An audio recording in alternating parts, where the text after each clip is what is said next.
May partner ka bang walking red pen? Kahit na maliit na mali, siguradong mapapansin. Yan ang correct Steve style. Detalyado, maingat, at perfectionist. Ang goal nila ay gawin lahat ng bagay ng tama.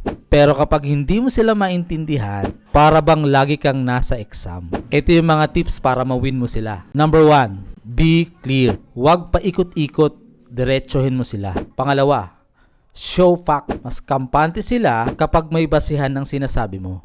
Pangatlo, give space. Hayaan silang mag-process bago magdesisyon. Pang-apat, earn trust. Sa kanila, consistence equals love.